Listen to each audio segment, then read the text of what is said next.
Welcome back to this talk to Al Jazeera with the President of South Africa, Thabo Mbeki. Thanks for joining us once again. There has been also economic growth and development in South Africa, but do you think some work needs to be done on the distribution of wealth, closing the gap between the haves and the have-nots? I think must always remember that you are talking about correcting a history of 350 years. Always.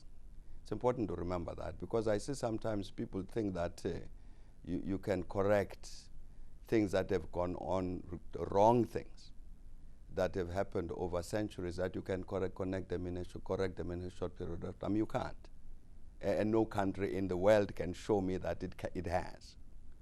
So yes, indeed, the legacy of racism, the legacy of colonialism, the legacy of apartheid is very deeply entrenched in South African society. So what you will find is racial divisions. You will find enormous disparities in terms of distribution of wealth.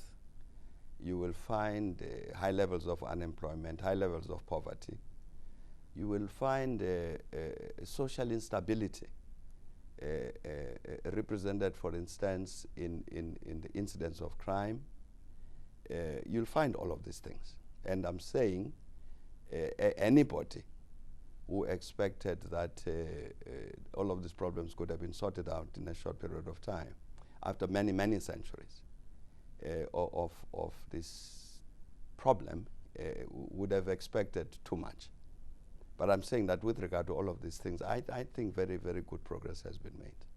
You mentioned the issue of crime there. Is the solution better law enforcement or deeper social change over a much longer period? Both. You will find, I mean, I don't think it's particularly peculiar to South Africa. You'd find that the highest incidence of crimes against a person, crimes of violence, whether it's murder or rape, robbery and so on, you'll find them concentrated in areas that are most socially deprived. And that includes incidents of drug abuse, alcohol abuse, and so on. So it's a matter of changing the socio-economic condition of the people, while at the same time attending to the matter of better law enforcement. They have to go together. You couldn't say, you can't say rape is a police matter. It can't. It's impacting on the society. Changing the society, changing all manner of values together with policing. So they have to go together. Is there a need to speed up land redistribution? Is it possible to tackle that in a way that doesn't lead to the sort of problems that other countries in the area are facing on that issue? Yes, it is. I mean, it's necessary to speed up land redistribution, as it is necessary to speed up many other things. We indeed have adopted now new interventions with regard to the matter of land redistribution, but that's not the end of the problem. The other part of the problem is that once you've given land to the formerly landless, which has happened, then they need enormous support. You need all the investment they need to be able to use the land productively. So sure, it's not enough to redistribute the land. I mean, that's our own experience. We've done that, and you find that after a couple of years, people want to move away from the land because they can't use it. It's not giving them a livelihood, and so on. So it is necessary to make interventions that really not only give the people the land, which is important, but also give them the possibility to use the land productively to improve their own conditions of life. What's the government's long-term plan to deal with South Africa's energy needs and challenges? As you know, there are power supply problems, blackouts. What's your government's plan to deal with that? Well, you know, the power problem that's emerged now recently was actually a function of the growth and development of the South African economy. I think in truth, the government and other people in South African society we all of us underestimated the rate of growth in the demand for electricity, both for economic purposes and for domestic use. And so the capacity to produce was overtaken by demand. And so we've got some short-term and medium-term interventions to make. So we would be building, for instance, new power stations, mainly gas-fired. And the reason they are gas-fired is because they are quicker to build. And unfortunately, we've been able to secure from the major suppliers of turbines of this sort. They've committed to supply those. Because as you know, there's a general global demand for this kind of equipment because many countries are faced with the same sort of challenges as South Africa faces. So, but fortunately, major producers, manufacturers, have said they would be able to supply us these. We're of course also currently building coal-fired stations. We are working at building additional nuclear power stations. So these are, and of course a lot of work is going on with regard to renewable sources of energy. So it's across the board. We want to change the mix in terms of energy sources. And indeed, since we're in Doha, this is one of the matters we've been discussing here of securing supplies of gas from Qatar for purposes of, as I say, increasing the spreading the source of supply of energy. If we may move to some other international topics and issues, South Africa recently voted in the Security Council to extend, in favor of extending sanctions against Iran. Is South Africa's position perhaps beginning to change on the Iranian nuclear issue? No, it isn't. You see, what we had taken this decision earlier. We had taken this decision earlier, and the circumstances hadn't changed.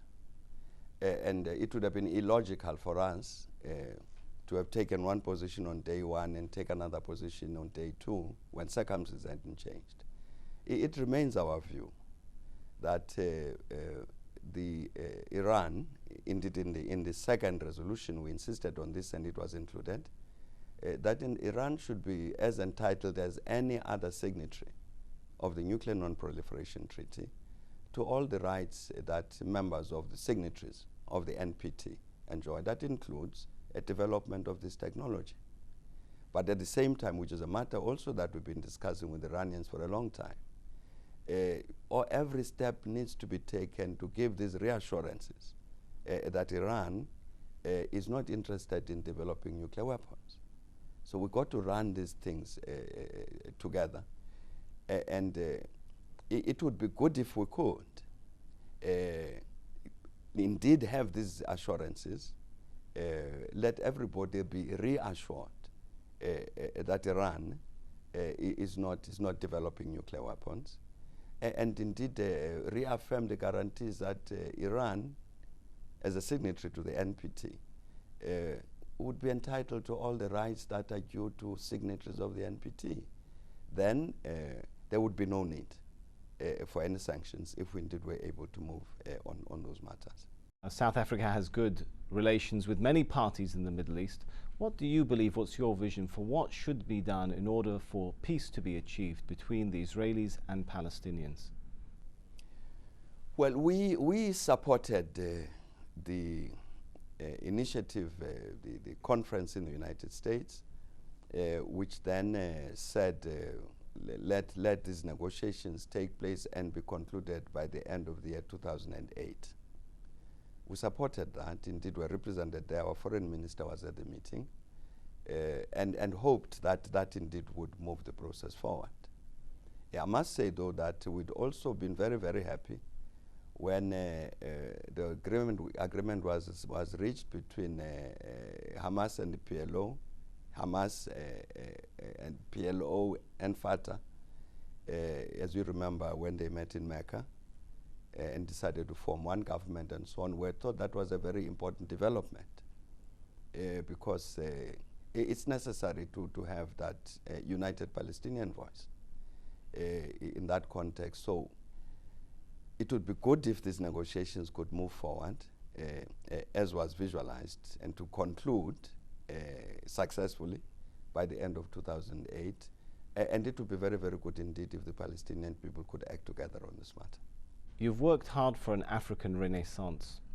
How do you evaluate those efforts? And is it possible to create an African renaissance when development remains uneven across the continent?